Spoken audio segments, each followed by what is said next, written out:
भाग्य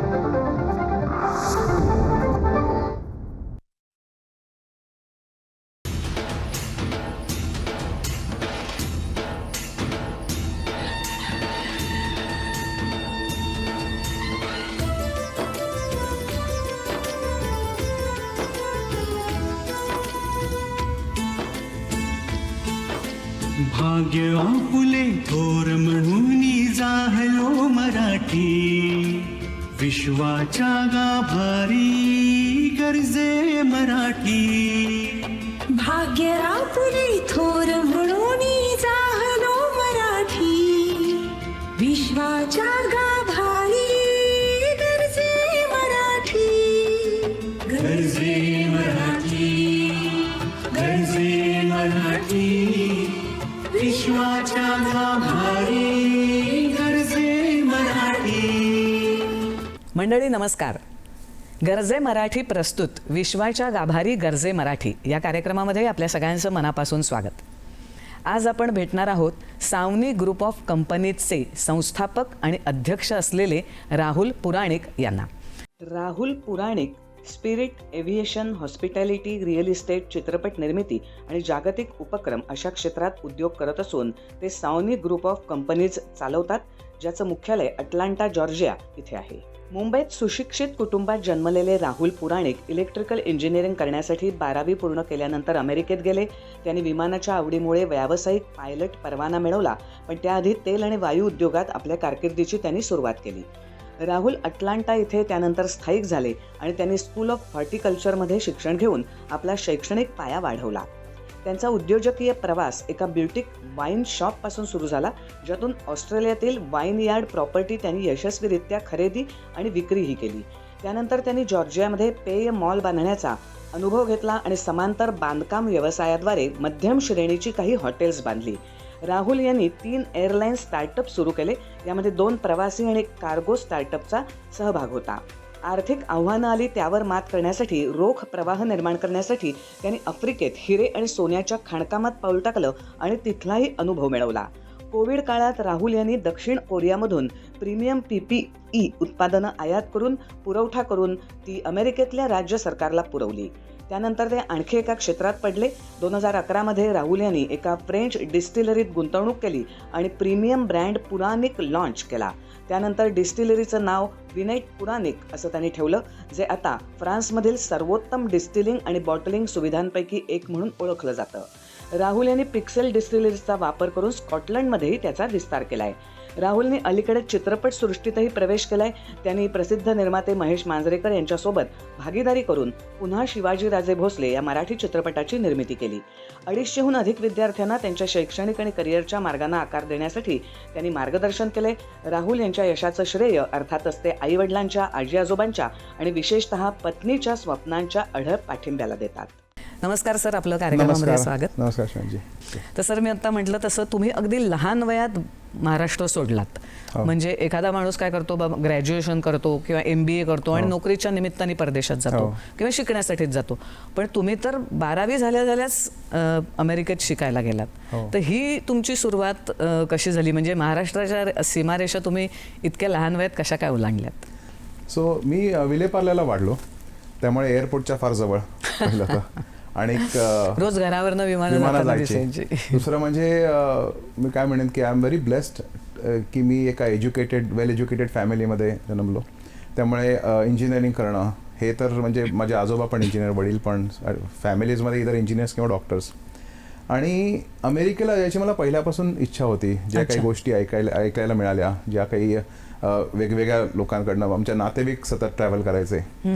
आणि आमच्या म्हणजे म्हटलं की सगळे 12वी नंतर कोणी जात नाही, BE करून जातात, ग्रॅज्युएशन करून जातात. आपण प्रयत्न करून बघावा, जमलं 12वी नंतर जायला तर आपण जाऊ. आणि जसं म्हणतात ना की तुम्ही एखादी गोष्ट मनावर घेतली ना की सगळं जग तुम्हाला, इच्छा असली की मार्ग असतो, पाठीशी येतं तुम्हाला मदत करायला. तसं ते माझ्या बाबतीत झालं. तर मी 12वी नंतरच अंडरग्रॅड करायला इलेक्ट्रिकल कम्प्युटर इंजिनिअरिंगमध्ये युनिव्हर्सिटी ऑफ अलाबामाला गेलो. लकीली विजा पण मिळाला, काही कुठे प्रॉब्लेम आला नाही. मग ते शिकल्यानंतर तुम्ही नोकरी सुरुवात केली का लगेचच स्वतःचा उद्योग सुरू केला? नाही, मी ग्रॅज्युएशन झाल्यानंतर मला ऑइल कंपनीमध्ये जॉब मिळाला. आणि मी as a systems engineer oil कंपनीमध्ये काम करत होतो.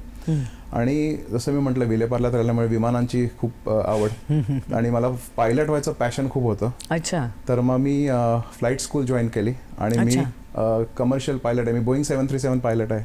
बापरे. आता 1-1.5 वर्ष मी कॉर्पोरेट फ्लाईंग केलं. हो. बापरे. म्हणजे ऑइल इंडस्ट्रीतनं एव्हिएशन मध्ये गेला. हो. अच्छा. पण त्या नोकऱ्याच होत्या. त्या दोन्ही नोकऱ्याच होत्या. बरोबर. मग उद्योगामध्ये कसं काय तर कसं झालं की मी फ्लाईंग करत असतानाच माझं लग्न झालं. माझी बायको स्वप्ना पुराणिक, ते म्हणजे मुंबईचीच आहे. आम्ही दोघेही अलाबामाला गेलो. आणि कॉर्पोरेट फ्लाईंगचं कसं असतं की तुमचे स्केड्यूल्स असे काही ठरलेले नसतात. पूर्वी म्हणजे रूममेट्स बरोबर राहताना काही फरक पडायचा नाही की तुम्ही इथे आहात किंवा अजून कुठे आहात. आणि मग नंतर असं वाटलं की लग्न झालं होतं, हे काही एवढं बरोबर वाटत नाहीये, काहीतरी मिस होतंय. आणि म्हटलं की आपल्याला काहीतरी वेगळं करून बघायला पाहिजे. आणि आम्ही अटलांटाला मूव्ह झालो अलाबामावरनं. आणि मग मी नोकरी सोडली आणि म्हटलं की काहीतरी आपलं स्वतःचं सुरू करूया. वा. पण दुसऱ्या देशामध्ये म्हणजे कठीण नाही वाटलं? मग त्या सगळ्या परवानग्या असतात किंवा तिथे एक उद्योग सुरू करायचं तर खूप रिस्ट्रिक्शन असतात, तर ते सगळी पाळून. कसं होतं ना की तुम्ही एकदा एक पहिलं बॅरियर क्रॉस केलं ना की 12वी नंतर फार कमी लोक जातात ते बरेचसे खूप श्रीमंत लोक जातात आणि पोस्ट ग्रॅज्युएशन करायला जनरली जातात. आता ते एकदा बॅरियर क्रॉस झाल्यानंतर ना तुम्हाला एक स्वतःला एक कॉन्फिडन्स येतो की अरे आपण गोष्टी करू शकतो.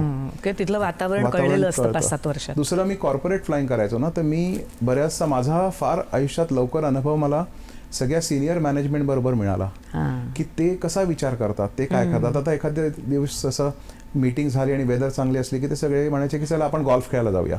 आणि मला काही यायचं नाही, पण त्यांना कोणी कंपनी लागते ना, एकटाच तुम्ही गोल्फ खेळू शकत नाही. मग मी पण त्यांच्याबरोबर जायचो. आणि त्यांची विचारसरणी किती वेगळी असते. म्हणजे म्हणतात ना की people don't do different things, they do things differently. तसं आहे ते की तुम्ही जेव्हा एखादा विचार, एखादा प्रॉब्लेम जमिनीवर असताना बघता तो तुम्हाला फार वेगळा वाटतो आणि तुम्ही 10,000 फुटावरनं बघता तेव्हा वेगळा वाटतो. तर ते त्यांच्याबरोबर राहून राहून तुम्ही तसा विचार, अरे आपण पण आपलं काहीतरी सुरू करूया. म्हणून मग मी स्कूल ऑफ हॉर्टिकल्चर बखेडमध्ये वाईन मेकिंग मध्ये गेलो. म्हटलं आपल्याला जर का बिझनेस करायचा तर कॅपिटल लिमिटेड आहे, थोडं नॉलेज असलेला बिझनेस केला की आपण कॉम्पीट एवढे करू शकणार नाही की बाबा शॉर्टेज ऑफ मनीमुळे आपल्याला कुठे करता आलं नाही असं व्हायला नको. आणि मग मी स्कूल ऑफ हॉर्टिकल्चर म्हटलं वाईन मेकिंग वगैरे शिकलो थोडंसं आणि ते इम्प्लिमेंट केलं. आणि पहिलं एक बुटीक वाईन शॉप घेतलं अटलांटाला. अच्छा. आणि तिकडनं सुरुवात झाली, चालवायला घेतलं. आणि मग आपलं दुसरं मॅसिव्ह प्रोजेक्ट जे होतं ना, ते ऑस्ट्रेलियामध्ये 125 एकरचं विनियार्ड प्रॉपर्टी घेतली आपण. आता ती घेतली म्हणजे कसं ती माहिती मिळाली.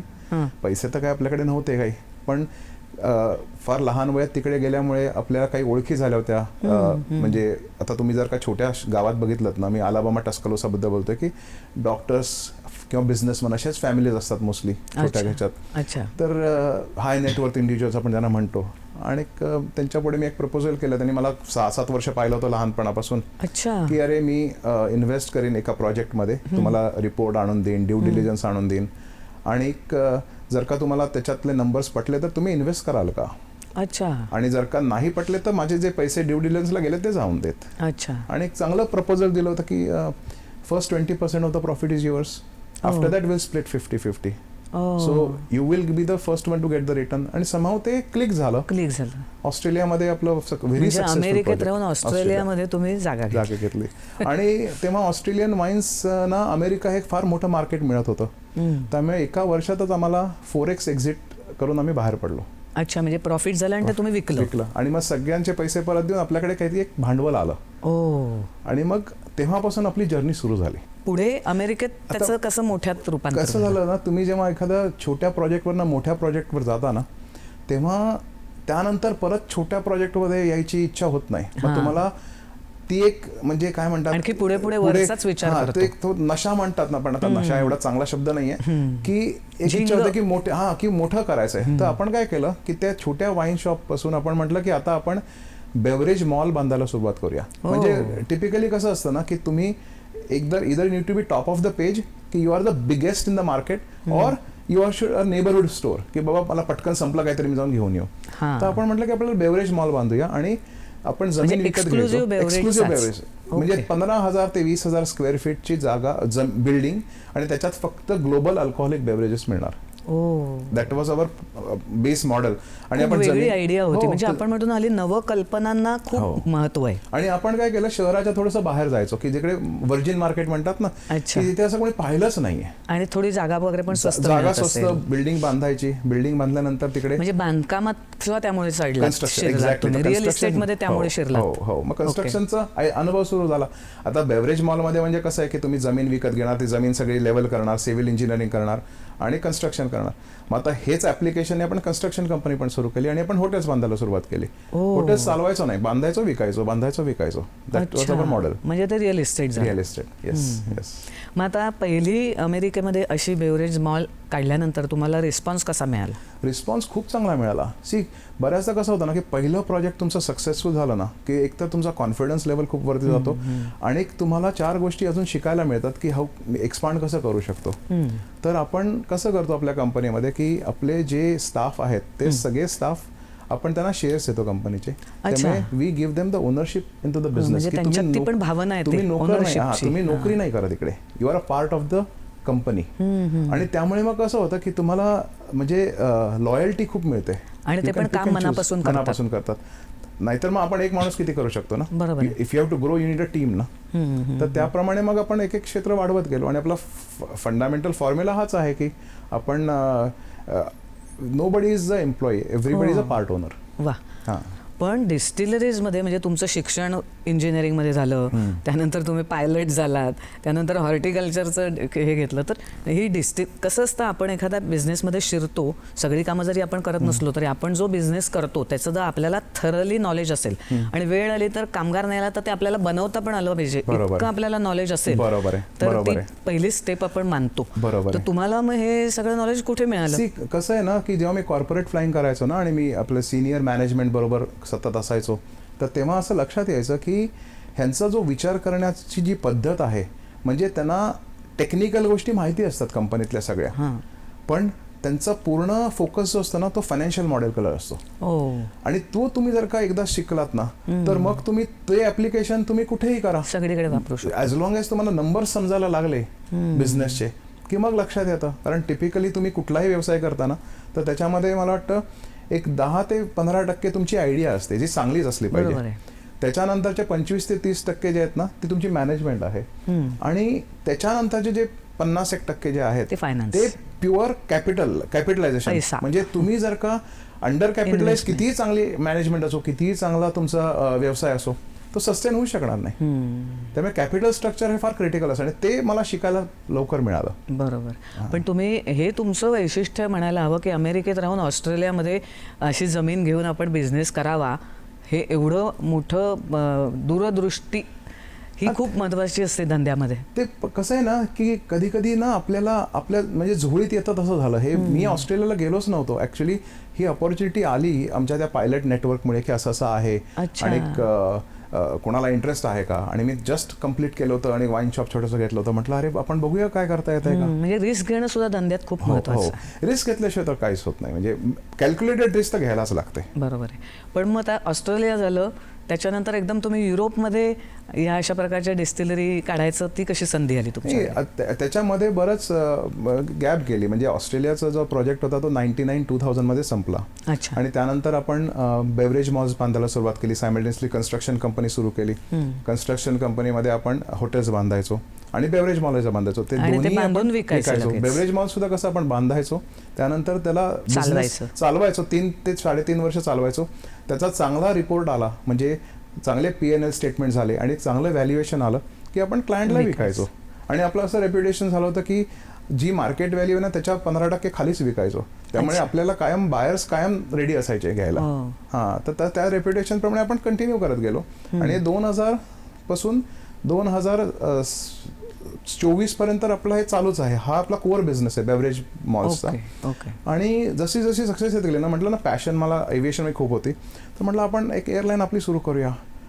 आणि जेव्हा सगळा प्रोजेक्ट बनवला, फायनान्स रेस केला आणि ऑइल प्राइसेस एकदम वरती गेल्या, त्यामुळे तो प्रोजेक्ट सुरूच झाला नाही. ती अच्छा. पहिली एअरलाईन तर सुरूच झाली नाही, त्याच्या आधीच आम्हाला थांबवायला लागलं, कारण सस्टेनेबलच नव्हतं. आपण अच्छा. लॉंग हॉल सर्व्हिस करत होतो, हां. आणि लॉंग हॉल सर्व्हिसमध्ये कसं असतं की तुमचं fuel consumption is the highest operational cost.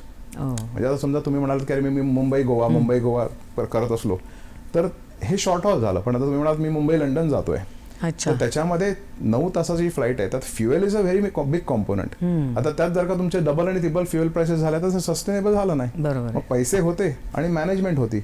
मग आपण पण sustain नाही जगामध्ये असं बघायला गेलो की ज्या एअरलाईनला पैशाची गरज आहे आणि बायलॅटरल चांगले आहेत, हां. तर मग ती आपण एक एअरलाईन अक्वायर केली. That was our second passenger airline. बापरे, हां. तुमचा प्रवास म्हणजे जसा विमान जसं फास्ट जातं तसाच तुमचा हे- एकंदर करिअरचा प्रवास हे दिसतोय. काठमांडूला मिळालं.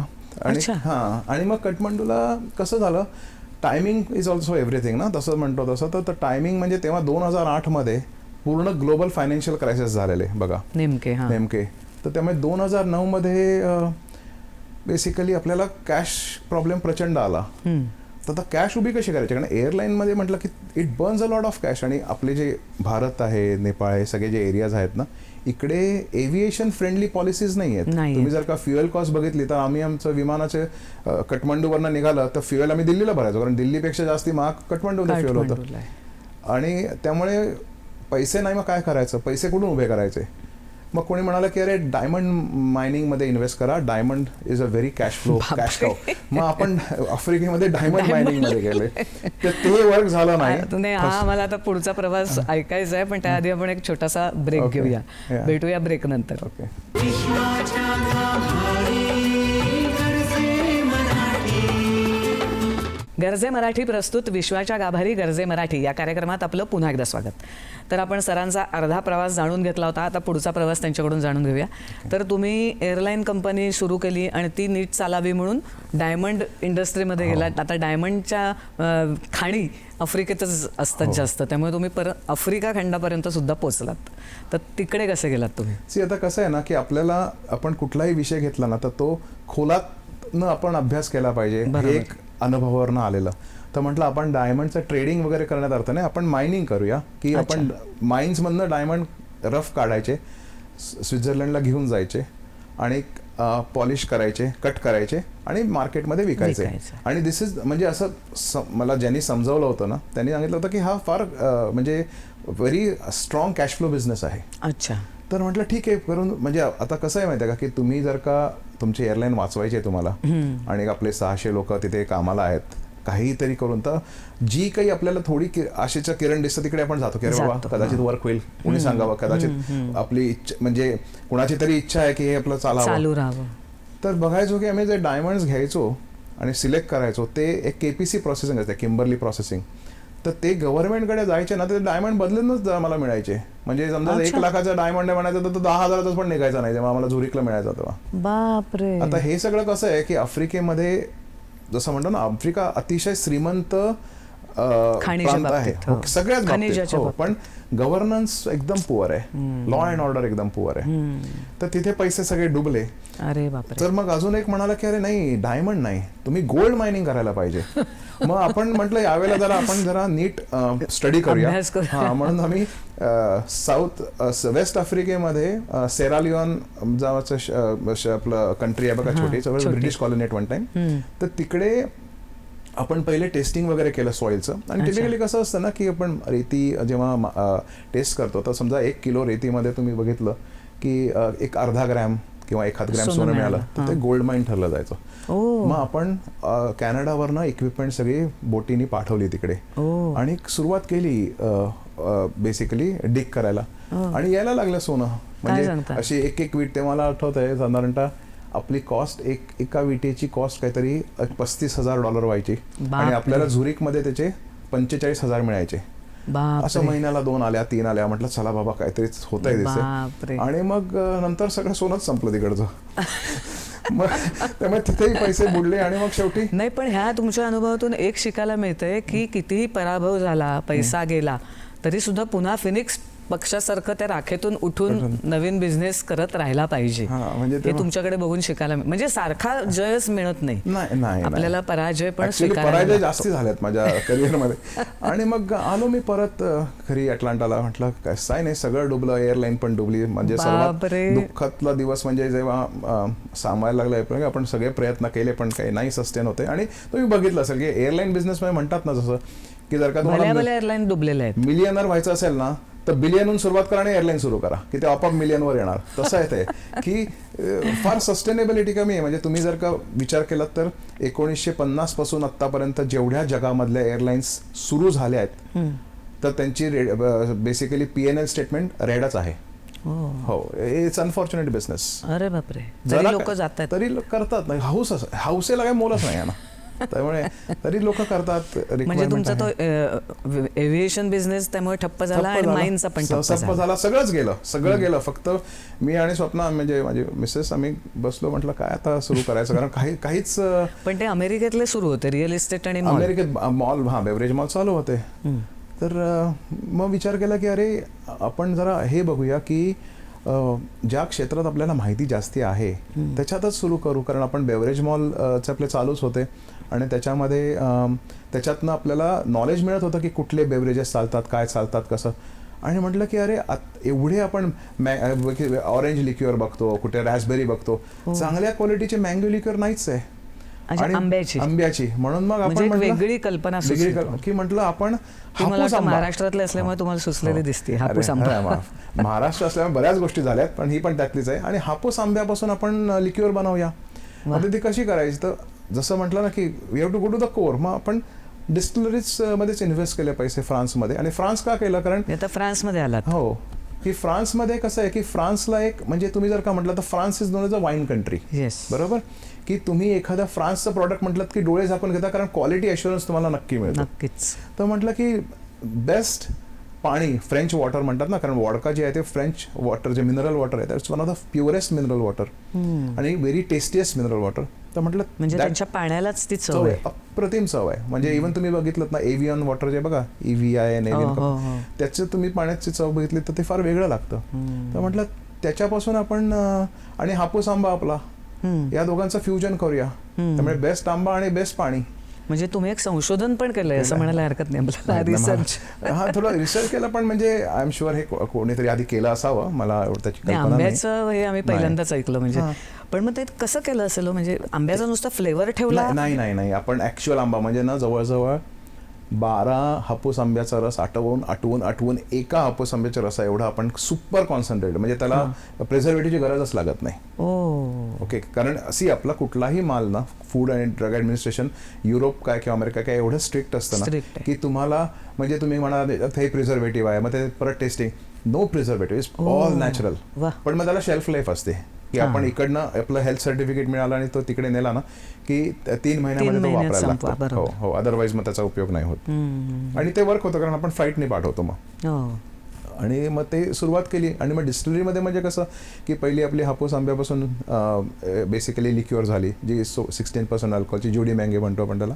मग म्हटलं की अरे ही चांगली वाटते, आपण कॉनियॅकपासून सुरू करूया जरा, म्हणजे थोडं स्ट्रॉंगर करूया. मग मोजोल आपण बनवली. आणि मग वॉडकाज, कॉनियॅक्स, वाईन्स. आता वाईन्स पण आपण फर्मेंटेड वाईन्स नाही आहेत आपल्या डिस्टिल्ड वाईन्स आहेत. पिनो डी शॉ म्हणतो त्याला. म्हणजे कॉनियॅक आणि ग्रेप ज्यूस हा असा 4 वर्ष बॅरलमध्ये एज करायचा आणि मग त्यातनं जे द्रव्य निघतं दॅट इज कॉल्ड पिनो डी शॉ. व्हेरी फाईन आणि अगदी स्मूथ हाय अल्कोहोल. हां, आणि मग तो प्रवास 2011 पासून हे सगळं तुमचं जगभरात जातात. हो, 18 देशांमध्ये आपण एक्सपोर्ट करतो. बापरे. हो, आणि आत्ताच इंडियात पण आलो. मागच्या महिन्यामध्ये ऑक्टोबरमध्ये लॉन्च केलं. अरे वा. हो, तर इंडियात पण चांगला साथ देतोय, चांगले चाललंय. मग आता फ्रान्समध्ये झाल्यानंतर अजूनही काही युरोपमधल्या देशांमध्ये तुम्ही काम सुरू केलं? हो, आता फ्रान्समध्ये चालू झालं, चांगलं बरेच वर्ष चाललेलं आहे. आणि असं वाटलं की आपल्याला ना स्कॉटलंडमध्ये एक फुटप्रिंट पाहिजे प्युरोनिकची. म्हणून मग आपण स्कॉटलंडमध्ये जवळ पण आहे. आणि स्कॉटलंडचं कसं आहे की म्हणजे movers and shakers of the world म्हणतात ना, ते सगळे लोक गॉल्फ खेळायला स्कॉटलंडला येतात. तर मग म्हटलं खेळाचं एक हेच म्हणतो हो. त्याला, क्रिकेट पण आहे स्कॉटलँडला बरोबर आहे. चांगलं. तर त्यामुळे म्हटलं तिकडे आपला फुटप्रिंट असेल आपल्या कंपनीचा, तर प्युरनिकचा, तर मग थोडंसं अजून विजिबिलिटी वाढेल, ग्लोबल प्रेझेन्स वाढेल. म्हणून मग आपण स्कॉटलँडमध्ये एक बुटीक डिस्टिलरी घेतली पिक्सेल नावाची, आणि त्याला एक अटॅच हॉटेल पण आहे, बुटीक हॉटेल लॉच लमॉन म्हणून. वा. तर UK मला वाटतं 5च प्रॉपर्टीज अशा आहेत की जिथे हॉटेल आणि डिस्टिलरी एकाच प्रॉपर्टीवर येतात, त्यातली आपली एक आहे.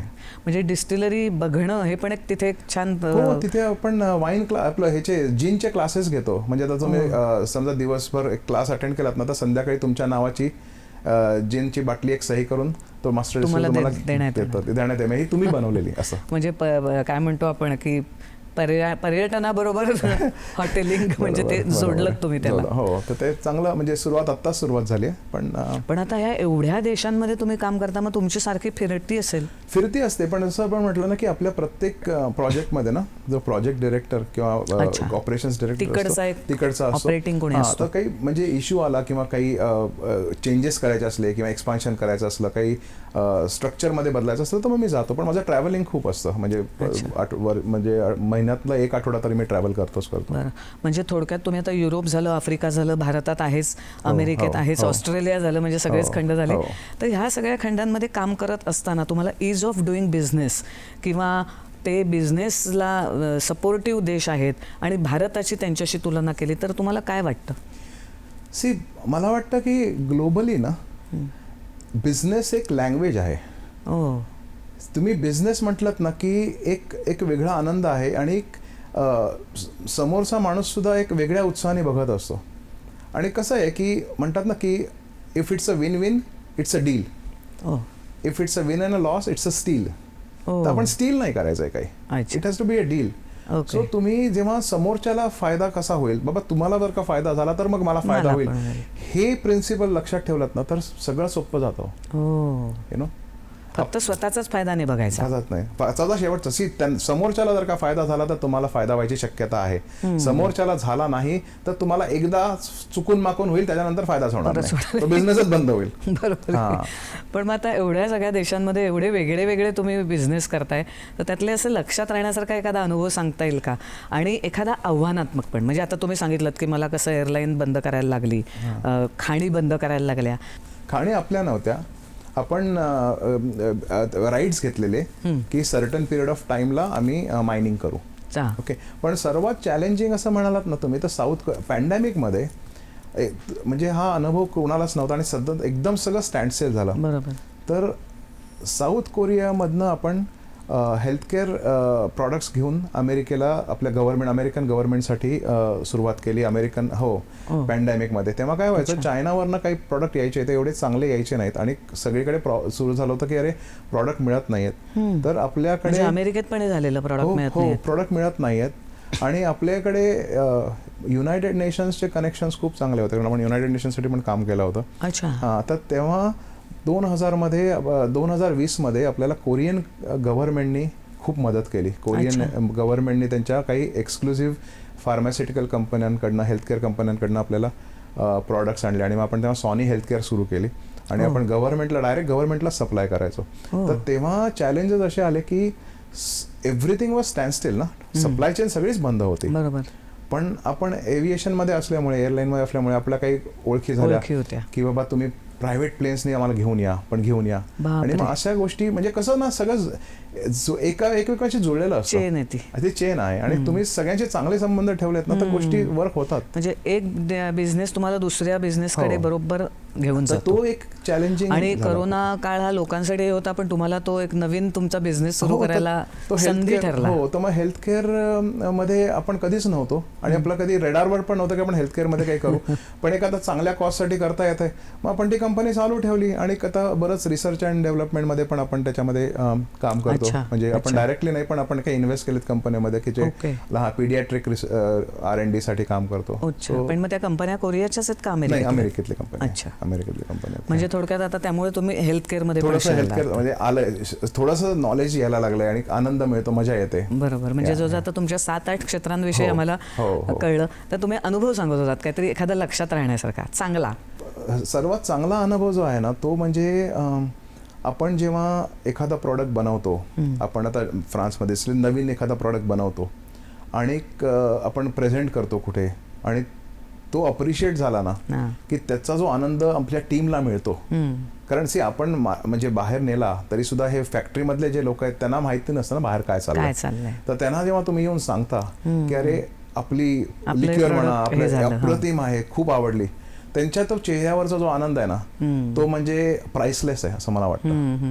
आणि मला वाटतं तुम्ही पुराणिक या तुमच्या आडनावाचा वापर करून एक ब्रँड पण आता सुरू केलात काहीतरी. तोच ऍक्च्युली आपला आडनाव पुराणिक आहे पण आपण प्युअर आणि युनिक अच्छा, असं प्युरिनिक. प्युरिनिक. तर आपला जो अल्कोहोल ब्रँड आहे ना, स्पिरिट्स ब्रँड म्हणतो त्याला, ते प्युरिनिक वरच आहे सगळं. म्हणजे थोडक्यात आपलं एक मराठी आडनाव तुम्ही हो. जगभरात पोहोचवलेलं आणि आहे. ऍक्च्युली पटकन कोणाच्या लक्षात येत नाही, त्यांना वाटतं हे फ्रेंचच आहे. कारण प्युरिनिक असं म्हटल्यानंतर अरे ओ ओके फ्रेंच लगता आहे असं, म्हणजे यु नो ते नाही येतो आपले मराठी आहे सगळं. बरोबर आहे. छान वाटतं पण हे.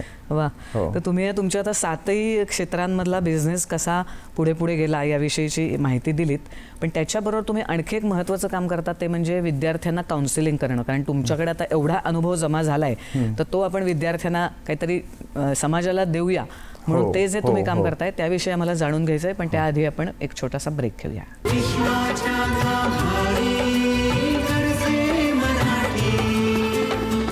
गरजे मराठी प्रस्तुत विश्वाच्या गाभारी गरजे मराठी या कार्यक्रमामध्ये आपलं पुन्हा एकदा स्वागत.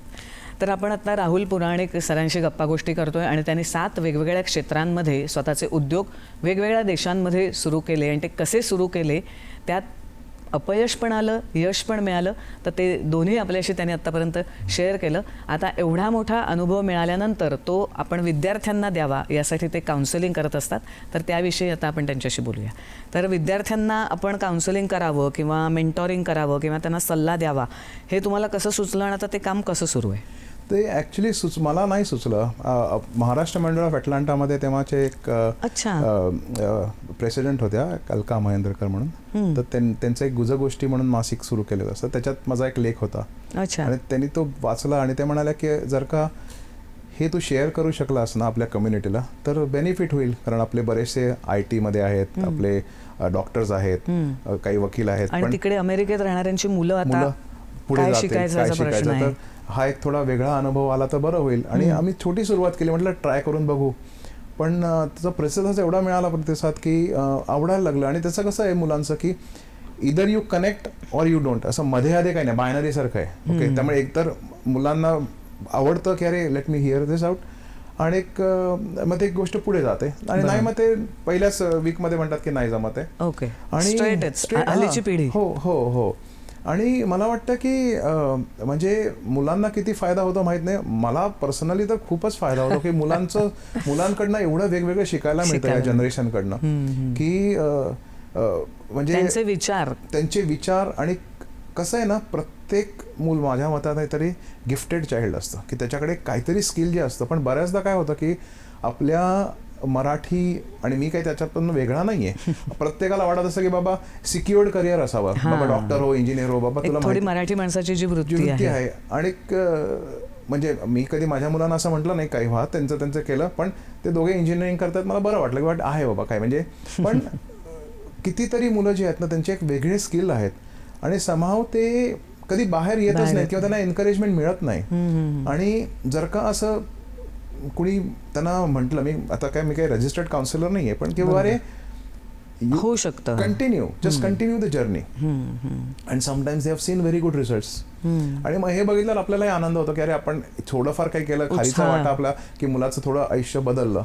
आणि मग मला वाटतं 250 मुलांना आतापर्यंत तुम्ही काउन्सिलिंग केलं. हो. आणि कंटिन्युअस. आणि कसं एकदा एक स्टुडंट आला ना की मग तो कंटिन्यू होतो की तो पुढे जॉबला जातो. मग त्याला जॉबवर 2 ऑफर आल्या की Rahul uncle what do you think I should do, what would you do. तर मी त्याला काय, मी कुणालाच तुम्ही काय करा सांगत नाही. इफ आय वर in your position this is what I would do. आणि मग ते मस्त होतं. तर मला म्हणजे किती तर बऱ्याचशा शहरांमध्ये वगैरे मी जातो ना, तर कुठं तरी माझा एक स्टुडंट असतोच तिकडे, कधी त्याच्याबरोबर मग जेवायला, ऑनलाईन शिकवत असाल. हो ऑनलाईन, त्यामध्ये एकदम सोपं जातं. मला वाटतं हे असंच काम गरजे मराठी करते, मेंटॉरिंग आणि काउन्सिलिंगचं. तर त्यामुळे तुम्ही त्यांच्याशी मला वाटतं जॉईन मराठी जे करते ते फारच मोठ्या स्केलवर करते. म्हणजे आनंद गानोजी आणि त्यांची जी टीम आहे, ज्याने का 8 वर्षापूर्वी मला वाटतं गरजे मराठी 11 वर्ष झाली का. हां, तर मी त्यांचं पहिलं कॉन्फरन्सला गेलो होतो मला वाटतं 2023 मध्ये. आणि ज्या काही प्रकारे त्यांनी सुरुवात केली आणि ज्या प्रकारे ते वाढतायत, म्हणजे मला वाटतं की आपल्या म्हणजे गरजे मराठी आपल्या मराठी लोकांचं प्राईड आहे की ज्या प्रकारे आनंद गानोजींनी ही सुरुवात केली आणि त्यांचे जे काही कोर मेंबर्स आहेत, तर जगामध्ये तुम्हाला एक अतिशय बॅकबोन सपोर्ट सारखी ती संस्था आहे मराठी मुलांना आणि मला तर खूपच- महाराष्ट्रातल्या मराठी मुलांना सगळीकडेच आहे. तर Especially. म्हणजे आता अमेरिकेमध्ये सुद्धा जे गरजे मराठी युथ पण आहे. हो. तर त्यामुळे तुम्हाला एक असा प्लॅटफॉर्म आनंद गानोजींनी Connect सुरू केला करून देतात. हो, म्हणजे तुम्ही म्हणालात की मला अरे या विषयामध्ये मला जॉब बघायचा आहे, पटकन तुम्ही रेझ्युमे पाठवता, कोणीतरी तुम्हाला रिस्पॉन्ड करतं. हो. आणि नेटवर्किंग यांनी एवढं जास्ती चांगलं केलं आहे की त्याला लिमिटच नाहीये. आणि म्हणजे अशा संस्थांची पण गरज आहे, कारण आता जग खूप जवळ आलंय. म्हणजे आपण म्हणतो ना की एक छोटं गाव झालंय ते. हो हो हो.